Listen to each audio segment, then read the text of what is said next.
శాంతి. మురళి తారీఖు ఫిబ్రవరి 11, 2026. సాకార్ బాబా గారి మధుర మహావాక్యాల సారాన్ని విందాం. బాబా చెప్తున్నారు, మధురమైన పిల్లలారా, ఈ పురుషోత్తమ సంగమ యుగంలో పవిత్రులైతే సత్యయుగ వారసత్వం లభిస్తుందనే తండ్రి ఆజ్ఞను అందరికీ సందేశం ద్వారా తెలపండి. ప్రశ్న: ఏ చౌక బేరమును గురించి అందరికీ తెలపాలి? జవాబు: ఈ అంతిమ జన్మలో తండ్రి ఆదేశం ప్రకారం నడుచుకొని పవిత్రులైతే 21 జన్మలకు విశ్వ చక్రవర్తి పదవి లభిస్తుంది. ఇది చాలా చౌక బేరము. ఈ చౌక బేరం గురించి అందరికీ నేర్పించండి. ఇప్పుడు శివ్ బాబాను స్మృతి చేసి పవిత్రులైతే పవిత్ర ప్రపంచానికి యజమానులుగా అవుతారని అందరికీ తెలపండి. అచ్చా, మధురాతి మధురమైన అపురూపమైన పిల్లలకు మాతాపిత బాప్దాదాల ప్రియ స్మృతులు మరియు గుడ్ మార్నింగ్.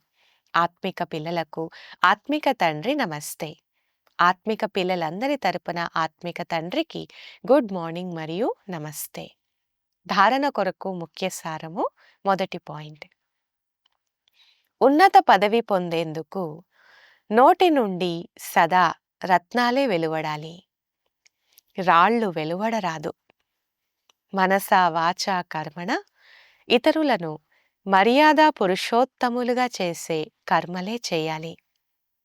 రెండవది, ఈ అంతిమ జన్మలో పవిత్రంగా అయ్యే ప్రతిజ్ఞ చేయాలి. పవిత్రంగా అయ్యే యుక్తిని అందరికీ వినిపించాలి.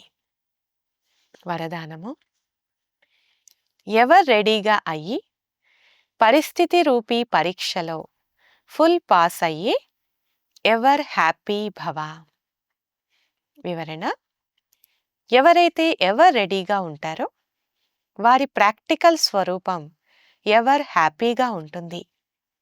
ఎటువంటి పరిస్థితి రూపీ పేపర్ లేక ప్రాకృతిక ఆపద ద్వారా వచ్చిన పరీక్ష లేక ఎలాంటి శారీరక కర్మభోగం రూపీ పరీక్ష వచ్చినా ఈ అన్ని రకాల పరీక్షలలో ఫుల్గా పాస్ అయ్యే వారిని ఎవర్ రెడీ అని అంటారు. ఎలాగైతే సమయం ఎవరి కొరకు ఆగదో అలా ఎప్పుడూ కూడా ఏ ఆటంకము ఆపరాదు. మాయ యొక్క సూక్ష్మ లేక స్థూల విఘ్నం 1 సెకండ్లో సమాప్తమైపోవాలి. అప్పుడు ఎవరు హ్యాపీగా ఉండగలరు? స్లోగన్: సమయానికి సర్వశక్తులను కార్యంలో ఉపయోగించడం అనగా మాస్టర్ సర్వశక్తివంతులుగా అవ్వడం. అవ్యక్త సూచన: ఏకత మరియు విశ్వాసం యొక్క విశేషత ద్వారా సఫలతా సంపన్నంగా అవ్వండి. ఈరోజుటి పాయింట్: ఏకతకు 2 ఆధారాలున్నాయి. ఒకటి నమ్మకం, రెండవది ప్రేమ. ఎప్పుడు కూడా పరస్పరంలో విశ్వాసం తగ్గిపోరాదు. ఒకరు చెప్పిన దానికి రెండవ వారు అంగీకరించాలి. ఇదే ఏకత యొక్క సూత్రంలో కూర్చబడేందుకు విధి. పరస్పర హృదయపూర్వక స్నేహం సమీపంగా తీసుకొస్తుంది. ఎలాగైతే తండ్రితో అందరికీ స్నేహం ఉందో అలా పరివారంతో కూడా హృదయపూర్వక సత్యమైన స్నేహం ఉండాలి. అందుకు స్వమానంలో ఉండి అందరికీ గౌరవం ఇవ్వండి. అచ్చా, ఓం శాంతి.